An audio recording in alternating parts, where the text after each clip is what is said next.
based on the last game? I felt like in the first half we moved the ball better. The second half we got a little stagnant. We took had some shaky shot selection. The key to our team, like most of the Warriors team, is that you have to move the ball, and you have to share it, and you have to figure out when you don't have a good shot, we can get a great one. And so that's what I'm challenging the team to do going forward. For the first half, how effective was the rotation of players? I thought it was pretty effective. I thought we were playing hard. I thought we competed. That was one of our points of emphasis. But at the same time, you can play hard if you don't play smart. You don't have a hard time winning the game. Give Northern Arizona a lot of credit for making the right plays, making some hustle plays when we maybe didn't finish some rebounds or defensive possessions. And then also in their transition, they really hurt us in transition, and we gotta continue to sprint back and build a wall. Moving forward, how could you guys overcome the challenges from these last two games? Well, you got to learn from it, and then the good thing is that we got another game in a couple days, so we'll use a travel day and we'll get in town, we'll watch film, then we'll come back motivated to play better the next time. They got a lot of quick, speedy guards. What did you make of the play of guys like LeCue, Harper, and Chandre Jones? I'd seen Harper in the summertime. I knew he was a talented player. The fact is he didn't really force things like I thought he would, knowing that he's leading the league in scoring. LeCue is a big-time talent, big-time athlete. We had a hard time staying in front of him. At the same time, it's not just one guy guarding. It's all the other four guys behind the ball guarding. So we have to make that a priority. We have to contest everything, and then we got to finish possession with a rebound.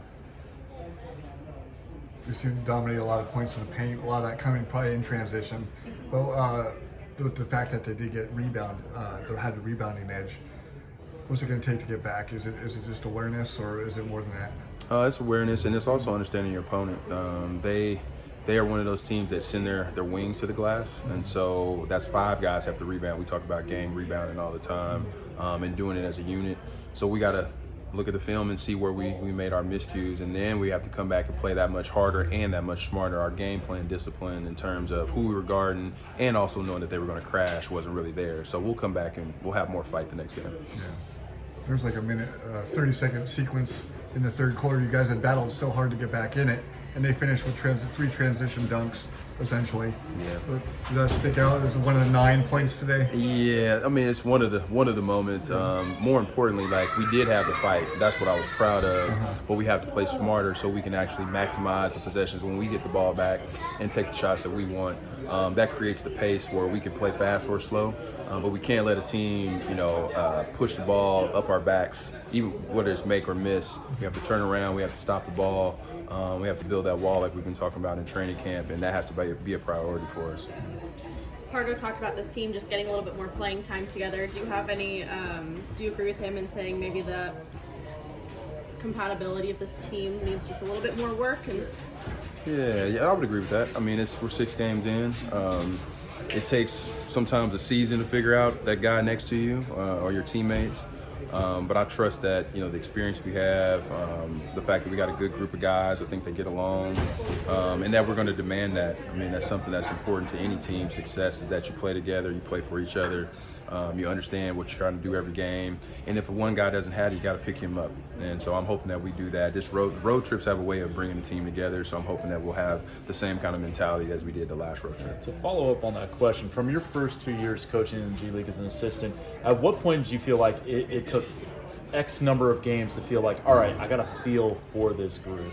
I'd say my first year was probably about 10 games. Okay.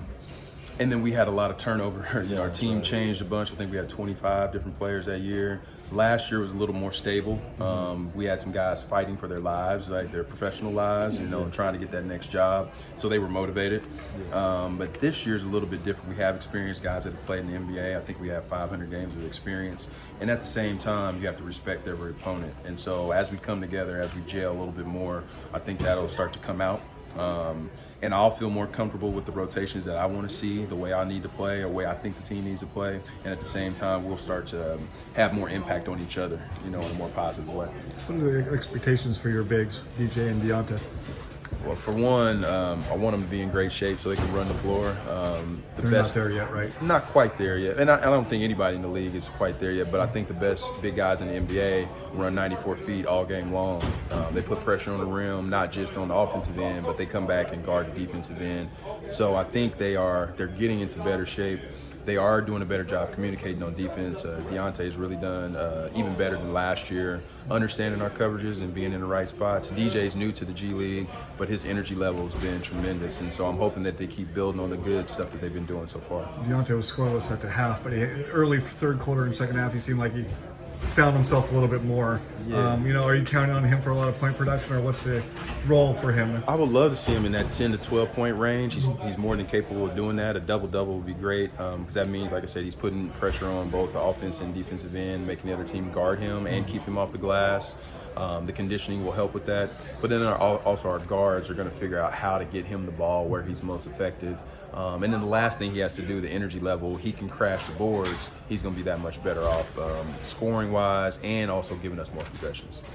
Before the game, you said you wanted to be at about the 15 and the turnovers mark. We were at 19 tonight. We had some bad ones in the fourth quarter, to the point where we even got the lead. And I believe we had 5 straight turnovers after that, and that's just something you can't have. You have to take care of the ball. You have to give yourself a chance to score, at least get an organized shot so you can set your defense. And so we're going to continue to work on that, and understanding what's a good shot versus what's a great shot, and just keeping the ball moving. It's proven really in the G League or even in the NBA that teams that move the ball to the second, third, fourth side get great shots. And so I'm going to encourage our guys to keep building on that. We had some success in the first half, but we didn't keep it going. So we got to do that for 48 minutes. Okay. Thank you, Coach.